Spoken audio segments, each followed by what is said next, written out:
자, 사도행전 37번째 시간입니다. 피하지 말고 직면하라. 피하지 말고 직면하라라는 주제로 하나님 말씀을 함께 나누도록 하겠습니다. 바울은 이제 밀레도에서 에베소 장로들과 눈물의 작별을 한 뒤 다시 예루살렘을 향해서 출발합니다. 바울의 일행은 오늘 저희가 읽었던 본문대로 고스, 르도, 바다라, 베니게라는 이런 여러 도시들을 거쳐서 두로라는 지역에 상륙합니다.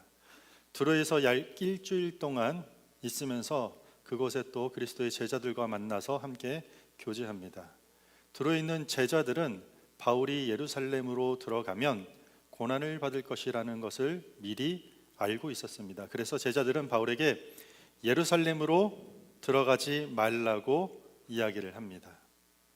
이렇게 두로의 제자들과 또 작별을 한 뒤 바울은 두로를 떠나 돌레마이라는 곳에서 하룻밤 머물며 형제들에게 안부를 전한 후에 가이사랴라는 도시에 도착합니다. 그리고 가이사랴에서 빌립의 집에 머뭅니다. 빌립이 누구죠? 기억나시나요?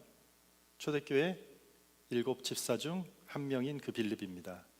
사마리아에 복음을 전해서 복음으로 도시를 뒤집었던 그 빌립입니다. 성령에 이끌려 광야에 내려가서 에디오피아 내시에게 복음을 전도했던 그 빌립의 집에 들어가게 됩니다.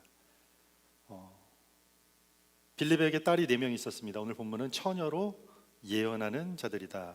하나님 말씀 전하는 여선지자라는 그런 뜻입니다. 쉽게 얘기하면 빌립의 가정은 이렇게 믿음의 신앙의 명문가가 되었다, 이렇게 볼 수 있습니다. 그리고 바울이 그곳에 머무는 동안 아가보라는 선지자가 방문합니다. 우리가 지난 사도행전 11장에 등장했던 흉년을 예언한 그 아가보 선지자가 다시 등장합니다. 그리고 이 바울이 머물고 있는 이 빌립의 집에 방문합니다. 그리고 아가보 선지자는 바울의 허리띠죠. 허리를 두르는 띠입니다. 허리띠를 가져다가 자신의 손발을 묶으면서 마치 시청각 교육을 하듯이 바울이 이렇게 예루살렘에 들어가게 되면 결박당하고 직면할 고난에 대해서 사람들에게 이야기합니다. 그러자 그곳에 모여있는 형제들과 동역자들이 바울에게 예루살렘으로 올라가지 말라고 또 이야기를 합니다. 오늘 본문을 보면 우리가라고 이야기하고 있습니다. 사도행전의 저자인 누가를 비롯한, 그리고 바울과 함께 아시아로부터 이 예루살렘의 헌금을 전달하기 위해 온 동료들, 일행들까지도 바울에게 예루살렘으로 들어가지 말라고 이야기합니다. 4절에 보면 두로의 제자들이 성령의 감동으로 바울에게 예루살렘에 가지 말라고 했다고 합니다. 여기에 대한 많은 이야기가 있지만 정확하게 설명하자면 이렇습니다. 성령이 바울에게 가지 말도록 지시했다라는 뜻이 아니라 성령의 감동으로 두로에 있는 제자들이 바울이 예루살렘에 가면 고난당할 것을 알게 되었던 것입니다. 그래서 제자들이 가지 말라고 말린 것입니다. 11절에 가이사랴의 집에서도 마찬가지입니다. 가이사랴에서 선지자 아가보도 성령을 통해서, 성령이 말씀하시기를 이라고 써 있죠. 성령을 통해서 바울이 예루살렘에서 당할 고난을 말하자 그곳에 있던 빌립, 그리고 빌립의 딸 넷 여선지자들, 그리고 선지자 아가보, 사도행전의 저자인 누가를 비롯한 모든 동역자들이 바울에게 예루살렘으로 가지 말라고 말린 것입니다. 지난 시간 기억나나요? 성령에 매여서, 바울이 에베소 장로들에게 성령에 매여서 내가 예루살렘으로 간다고 이야기했는데, 지금 이들은 성령의 감동으로 바울이 예루살렘에 들어가서 고난을 받을 것을 알고 있음에도 불구하고 가지 말라고 말립니다. 시기적으로 지금이 어떤 시기입니까? 바울은 1차, 2차, 3차 전도 여행을 이제 모두 끝냈습니다. 10년 동안, 그리고 그의 행적을 보면 5,000km가 넘는 거리를 배를 타고 걸어다니면서 이동하면서 1차, 2차, 3차에 걸친 전도 여행을 바울은 이제 막 끝냈습니다. 그리고 다른 어떤 전도 사역자들과 견주어도 부족한 것 없을 만큼 그 자신에게 주어진 미션을 그 이상으로 정말 잘 감당했습니다. 한마디로 바울은 3차에 걸친 10년 동안의 사역에 있어서 충분히 자기 사역을 다 했다라고 이야기할 수 있습니다. 이제 예루살렘 교회에 전달하기 위해 모금한 헌금 정도는 굳이 바울이 들어가지 않고 바울과 함께하는 다른 동료들이 들어가서 전달해도 되는 일이었습니다. 그 동안에 그의 전도 여행, 어떻게 그 수많은 도시들을 다니면서 복음 전도에 최선을 다했는지 그의 제자들도 알고 있었고 그의 형제요 동역자들도 아주 잘 알고 있었습니다. 그래서 성령께서 바울이 당한 고난, 바울이 예루살렘에 들어갈 고난에 대해서 알려주었으니 가지 말라고 말리는 일은 너무나도 당연한 일이었던 것입니다. 우리는 여기서 믿음의 좋은 태도 하나를 좀 배울 수 있다고 생각됩니다. 다 이렇게 얘기했습니다. 들어가지 말라고 얘기했죠. 그런데 아무도 여기서 바울 선생님, 비록 예루살렘에 간다 할지라도 거기서 잡혀가서 죽는다 할지라도 너무 염려 마세요. 하나님께서 선생님을 도우실 것입니다. 그러니 용기 잃지 마시고 담대한 마음으로 꼭 예루살렘에 들어가십시오. 아자아자 파이팅. 이렇게 하지 않았다라는 것이요. 아마도 이 만류에 이런 내용들이, 이런 의미가 포함되어 있지 않을까 저는 생각합니다. 지금까지 전도 여행 10년 동안 5,000km 넘게 1차, 2차, 3차 단 하루도 쉬는 날 없이 집을 떠나서 너무 수고했으니까, 잘 마쳤으니까 지금까지도 너무 힘들 텐데 괜찮습니다. 예루살렘에 헌금 들고 들어가는 것까지 하지 않아도 괜찮습니다. 거기 들어가지 마십시오. 거기에 위험이 도사리고 있으니 안 가도 됩니다. 우리가 언제 위로를 받는 것 같습니까? 여러분들 힘든 일이 있거나 어떤 어려운 일들을 마주해야 될 때 언제 위로가 됩니까? 너 그거 너무 고생하는 것 같아. 이제 안 해도 돼. 지금까지 충분히 당신은 수고했습니다. 더 안 해도 될 것 같습니다. 앞으로 조금 더 하다가 괜한 어려움 당하지 말고 그동안 그 정도 수고했으면 충분합니다. 그러니까 그만해도 괜찮습니다. 우리가 그만하고 싶은 게 아니라 그만해도 괜찮다는 말을 들어야지 우리가 위로되지 않습니까? 그런데 만약에 위로는커녕 라떼는 말이야 토요일 날 학교도 갔고 주 5일 근무가 어디 있어? 더 달려야 돼. 당신은 돌도 씹어먹을 나이입니다. 한참은 더 해야 됩니다. 이렇게 어떤 고난을 앞둔 사람한테 이렇게 밀어붙이면 서로가 힘들겠죠. 바울의 동역자들은 그냥 가지 말라고 당부한 게 아닙니다. 13절에 보면 울면서 고날 당할 바울을 붙잡은 것입니다. 13절입니다. 바울이 대답하되 여러분이 어찌하여 울어 내 마음을 상하게 하느냐. 나는 주 예수의 이름을 위하여 결박당할 뿐 아니라 예루살렘에서 죽을 것도 각오하였노라. 10년간 세 차례의 전도 여행을 마치고 수고한 바울의 안위를 걱정하는 형제들의 눈물에 바울이 마음 상할 정도로 힘들었다라는 거예요. 가슴이 찢어질 듯한 느낌을 표현하는 단어예요. 그럼에도 불구하고 바울은 이렇게 이야기합니다. 간다고 이야기합니다.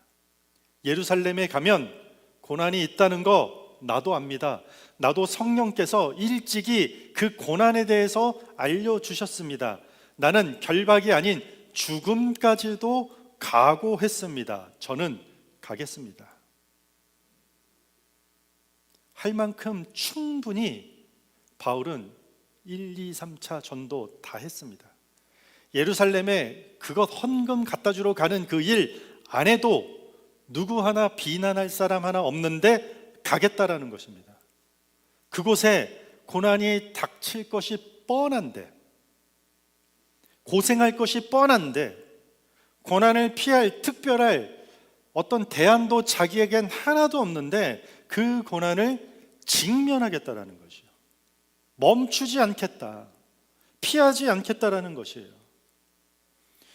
하나님께서 이스라엘 백성들을 출애굽시킨 목적이 여러분들 무엇이라고 생각하십니까? 하나님께서 이스라엘 백성들의 그 힘든 부르짖음을 들으시고 그들을 구원하십니다. 그런데 그들이 무려 400년 동안 이집트의 노예로 있었습니다. 그런데 400년이라는 세월이 다 지난 후에 그렇게 몇 세대가 지나가면서 고생을 했는데 왜 그때 가서 그들을 구출했을까요?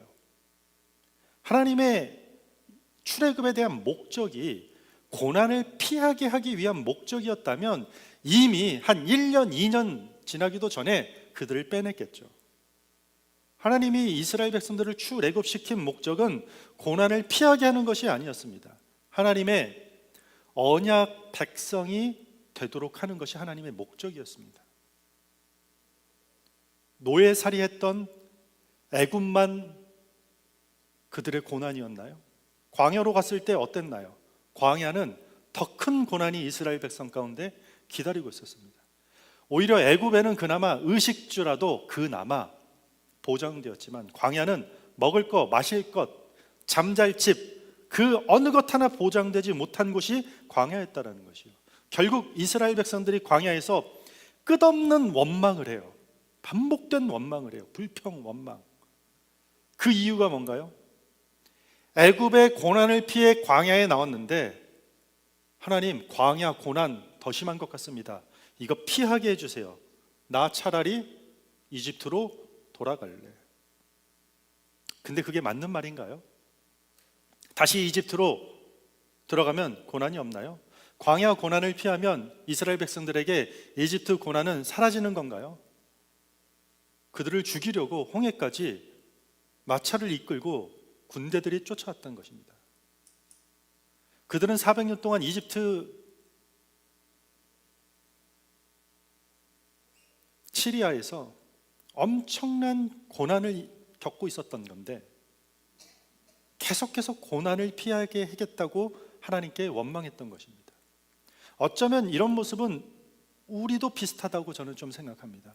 우리는 이왕이면 피할 수 있으면 어떻게 해서든지 피하려고 합니다. 그게 사실 우리가 가지고 있는 본능이기도 합니다. 사회생활을 하다가 고난을 감지하면 우리는 피하려고 합니다.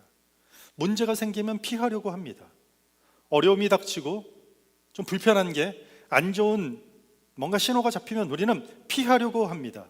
나쁜 사장을 피하려고 하고 나쁜 동료를 우리는 피하려고 합니다.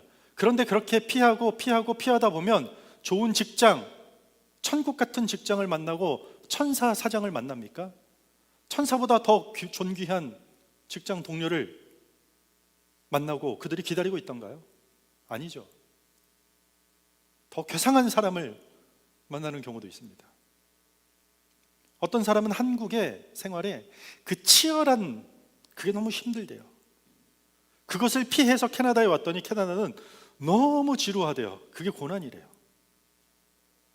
피한다 해서 최고로 좋은 걸 만나는 게 아니라는 것이에요. 피하다가 어떤 경우에는 오히려 최악을 만날 때도 있다는 것입니다. 우리가 신앙생활을 한다는 것은 뭔가요? 신앙생활을 한다는 것은 고생할 것이 뻔하다는 것이에요. 성경 어디에도 네가 예수를 믿고 하나님을 믿으면 아무런 고생, 아무런 고난이 없다 이렇게 이야기하지 않습니다. 오히려 주님은 우리로 하여금 자기 십자가를 지고 따르라고 합니다. 주일날 시간을 빼야 돼요. 예배를 드리려면. 이 시간만 빼야 되나요? 애매하게 2시, 오전에 뭐 하기도 애매하고 오후에 뭐 하기도 애매하고 많은 걸 빼야 돼요. 교회 오면 친하지 않는 사람들, 아직 서먹한 사람들과도 인사도 하고 관계를 가져야 돼요. 다 크고 작은 고난들이요. 다음 주 랭리로 10시까지 다 오셔야 돼요. 멀어요? 예외 없습니다. 다 가셔야 돼요. 우리 몇도 안 되는데 다 갑니다. 크기는 저마다 다르겠지만 뻔한 고난이 기다린다는 것은 신앙생활의 일부예요. 일부. 그런데 그런 고난들을 피하려고 하다가 신앙생활 자체를 포기하는 경우가 너무 많다는 것이에요. 몽골의 어느 지역에 고기만 먹고 채소를 전혀 먹지 않아서 대장암 전문의가 가서 개원을 했대요. 그런데 신기하게도 그곳에 대장암 환자가 하나도 없다라는 것입니다. 파악해보니 평균 수명 50세, 대장암 걸리기 전에 다 죽는다라는 것이에요.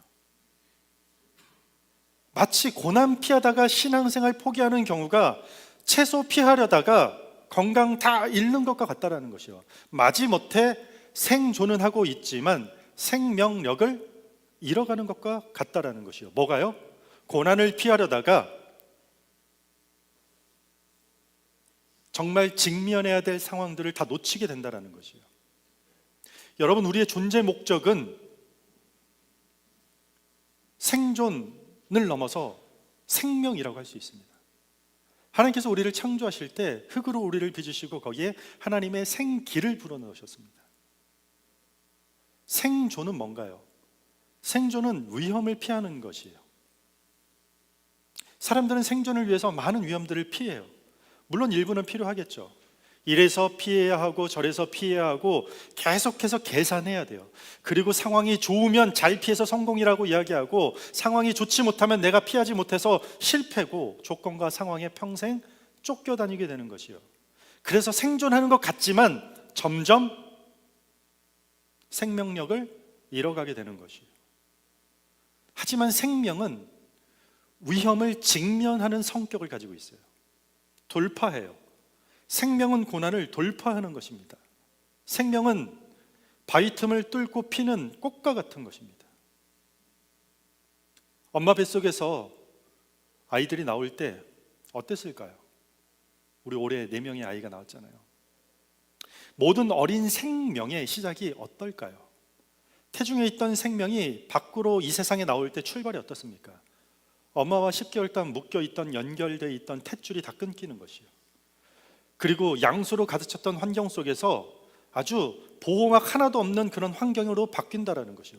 그리고 더더욱이나 스스로 할 수 있는 것 하나 아무것도 없는 세상으로 나오는 것, 그것이 생명의 첫 출발점이라는 것이요.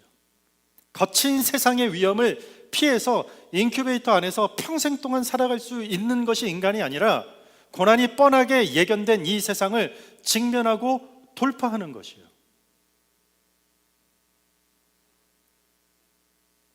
그런 의미의 고난은 피하는 것이 아니라 직면하는 것입니다. 돌파하는 것입니다. 이스라엘 백성들이 척박한 광야를 직면할 때 이스라엘은 하나님의 보호하심과 은혜를 온몸으로 비로소 경험할 수 있었던 것이에요. 고난을 직면했는데 사막에 물을 내주시고 만나와 메추라기와 구름 기둥, 불 기둥 먹이시고 돌보신 은혜를 그때야 크게 체험하게 된 것이요. 그들의 신앙은 비로소 실제적인 신앙으로 거듭난 것이요. 어디서요? 고난을 직면한 광야 한복판에서 고난을 돌파하면서 굳건해지면서 그 신앙은 겸손한 신앙으로 다져진 것이요. 그래서 이제는 더 큰 고난이 뻔하게 기다리고 있는 가나안, 철병거로 무장한 우리보다 키가 더 큰 그들을 밥으로 보는, 그들 앞에서 메뚜기로밖에 보이지 않는 그 가나안, 고생길이 뻔한 가나안 땅을 회피하지 않고 직면하게 될 수 있었던 것입니다. 첫 번째 전투의 내용이 뭔가요? 여리고성. 어떻게 이겼나요? 싸워 이겼나요? 성을 7번 돌며 성이 무너졌다. 그 고난을 피하지 않고 직면할 때, 돌파할 때 하나님의 은혜를 경험했다는 것입니다. 우리에게도 믿음의 선택을 하는 순간 직면할 뻔한 고난들이 있습니다. 뻔한 고난들이 있습니다. 고생이 뻔합니다. 우리 지난주 설교 제목 기억나나요? 주는 것이 이기는 것이다. 주는 것 여러분들 한번 해보세요. 지난 한 주 동안 여러분들 주는 것 해보신 분 있으면 아마 그런 거 경험하지 않아요? 뻔한 고난이 기다리고 있어요. 줘보세요. 마음을 주고 시간을 주고 한번 줘보세요. 그 준 것 이상의 기쁨이 오는 날도 있지만 허탈한 마음이 더 많이 올 것이에요. 우리 모두는, 아니 교회 밖에 살아가는 우리 모든 사람들은 사랑하는 사회를 원하죠. 모두가 헌신하는 공동체, 그런 국가, 그런 민족을 원해요. 서로 돕고 위로하는 세상을 원하지만 정작 여러분들 한번 눈 씻고 찾아보세요. 정작 그런 사랑을 삶 속에서 실천하는 사람들, 헌신하는 사람들, 그 섬김을 실천하는 그 각 사람들에게는 의외로 생각보다 항상 외로움과 희생과 고독함과 비참함과 탄식과 같은 고난이 너무 뻔하게 기다리고 있다는 것이요. 신앙만 적용되는 내용이 아니야. 여러분들 소방관들 어떻습니까? 그게 소명감 없이 가능한 일입니까? 목숨을 걸고 시민들을 구해야 되는 일입니다. 얼마나 많은 희생이 따릅니까? 얼마나 많은 고생이 따릅니까? 고생이 뻔함에도 불구하고 그 사명감 가지고 뛰어드는 것입니다. 그러므로 우리는 그 고난을 하나님 회피하게 해달라고 기도하는 것이 아니라 그 고난 속에서 하나님 저를 보호해 주시옵소서 라고 기도해야 되는 것입니다. 복음을 전하다가 사랑을 실천하다가 때로는 세상의 악한 구조와 타락하고 뒤틀린 세상의 가치관이 나를 공격하고 뒤덮고 비방할지라도 하나님 그것들로부터 우리가 고난을 받는다면 제발 그것들을 좀 피하게 해주세요라고 기도하는 것이 아니라 하나님 고난의 한복판에서 저를 지켜주시옵소서. 비방과 비난, 역경과 문제, 집채만한 파도가 나를 삼키는 그 고난의 현장 한복판에서 하나님 저를 보호하여 주시옵소서. 그 광야 한가운데서 하나님 나의 하나님이 되어 주시옵소서. 하나님 제가 하나님의 백성임을 고백합니다. 이 기도를 해야 되는 것이에요.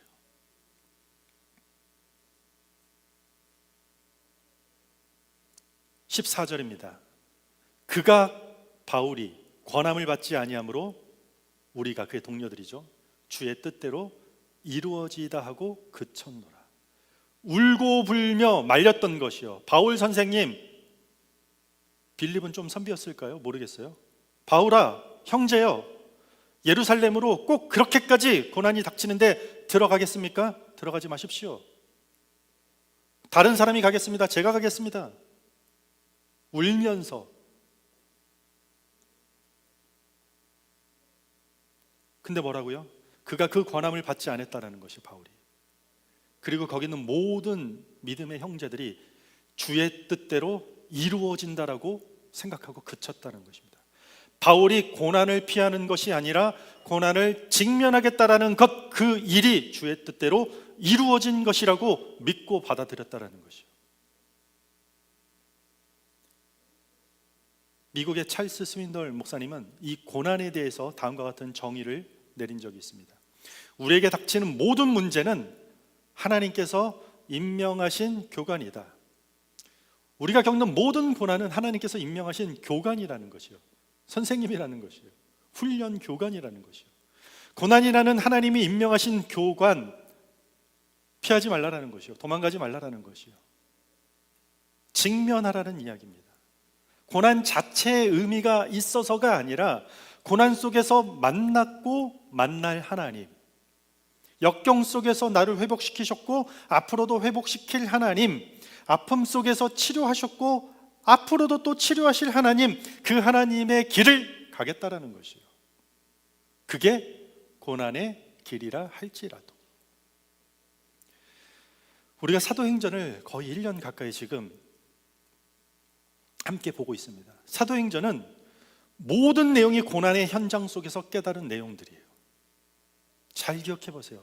고난이 없었던 순간이 단 하루도 없었어요. 고난 때문에 복음이 밖으로 나가고, 고난 때문에 누군가 죽고, 그런데 그 고난 때문에 죽어진, 그 심겨진 믿음의 열매를 통해서 복음의 싹이 솟아나고, 고난 속에서 깨달은 내용들이에요. 모든 내용들이. 바울은 지난 10년간 실제 현장에서 부딪혀서 깨달은 것이에요. 자신이 복음을 전하러 다니면서 자신도 배웠어요. 깨달았어요. 성령을 통해서 얻은 게 있다라는 것이요, 부딪혀서 깨달은 것이요. 아, 고난은 피하는 것이 아니라 직면하는 것이라는 사실, 믿음으로 돌파하는 것이라는 사실, 그걸 지금 담대하게 믿음의 형제들한테 선포하고 있는 것이요. 탁상 공론이 아니에요, 여러분들. 살아있는 말들은요, 현장에서 고난을 돌파한 사람들 입에서 나올 수 있는 말이에요. 책상에 앉아서 누군가 그렇다 하더라, 그랬더더라, 고난을 돌파하지 않고 고난을 직면하지 않은 사람들은 그런 말들에 힘이 없습니다.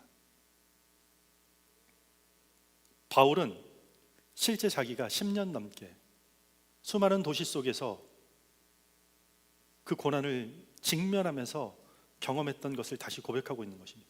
삶의 수많은 문제들과 부딪히면서 그 고난의 역경을 넘어섰던 것입니다. 우리가 연단받고 무장되는 것은 고난을 직면하고 고난을 돌파할 때만 가능합니다. 하나님, 제게 왜 이런 고난을 주십니까? 하나님, 이런 고난 피할 수 있거든 피하길 원합니다. 우리의 본능은 당연히 그랬죠. 저도 그래요. 모두가 그럴 거예요. 그런데 피하지 말라라는 것이요. A 피하고 B 피하고 C 피하면 괜찮은 D가 나옵니까? 아니에요.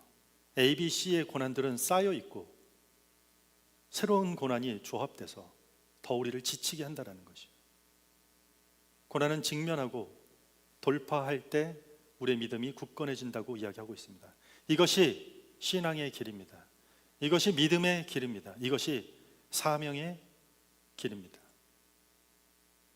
우리는 하나님이 중심이 되면 사명을 따라간다고 이야기합니다. 하나님 중심의 삶이기 때문에 하나님이 원하시는, 하나님이 계획하시고 하나님이 기뻐하시고 하나님이 창조하신 그 질서의 세계 속에서 가장 높은 하늘의 가치를 따라 사명을 따라가는 삶을 살게 된다는 것이요. 그리고 그 사명은 항상 어려움을 돌파할 것입니다.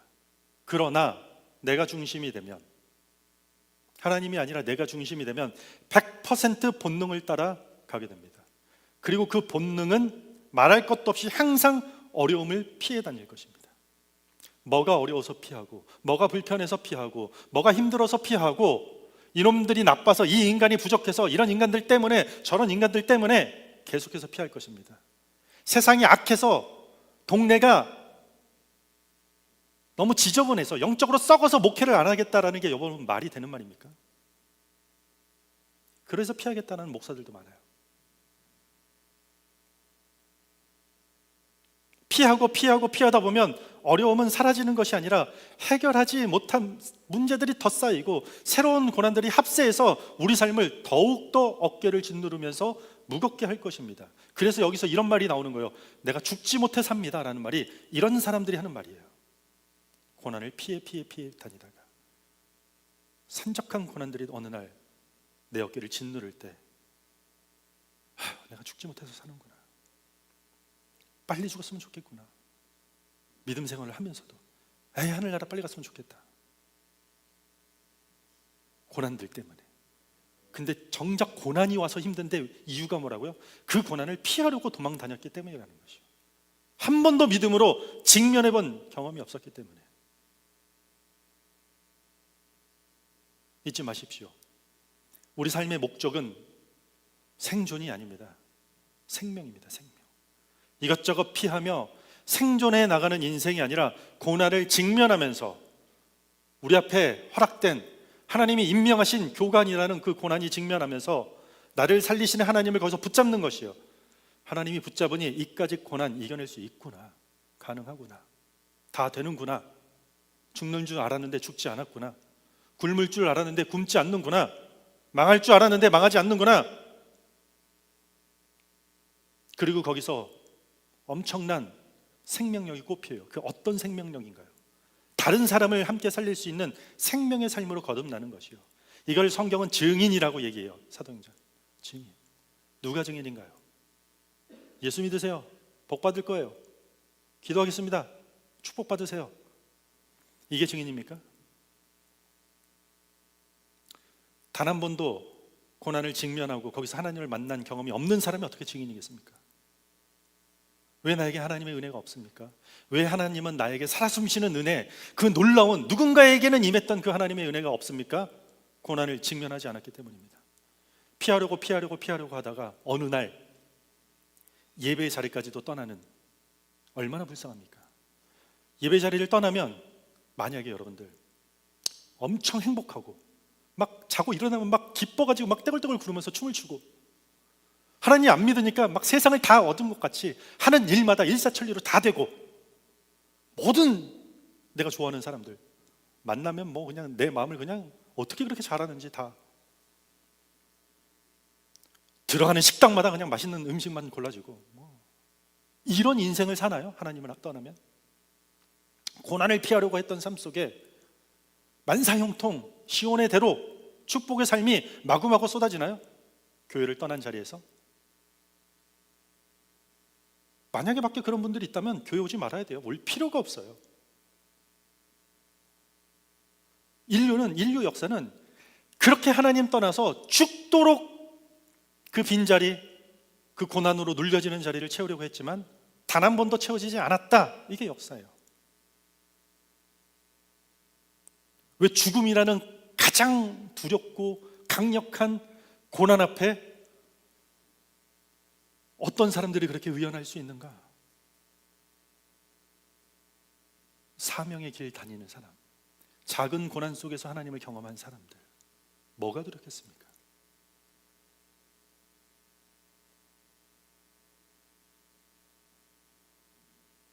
말씀을 정리하겠습니다.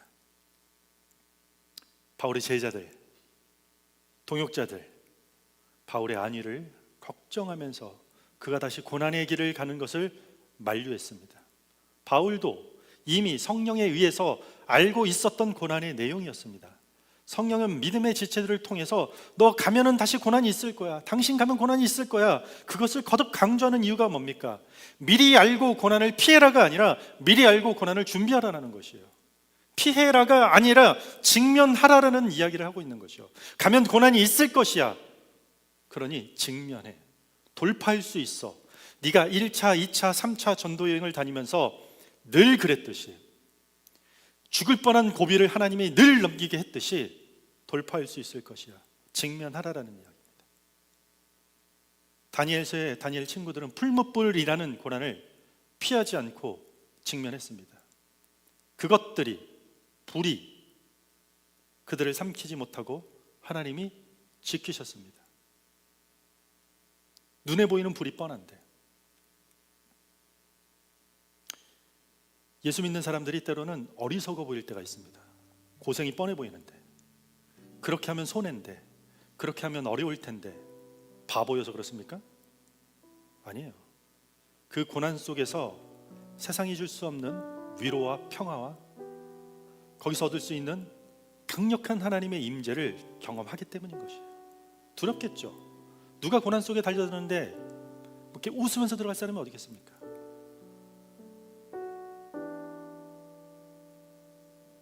고생할 것이 뻔해서, 고난이 뻔하기 때문에 여러분들 혹시 피하려고 하십니까?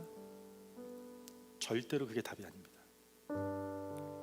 우리 모두는 하루가 멀다 하고 크고 작은 고난들을 계속 피하고 싶을 것입니다.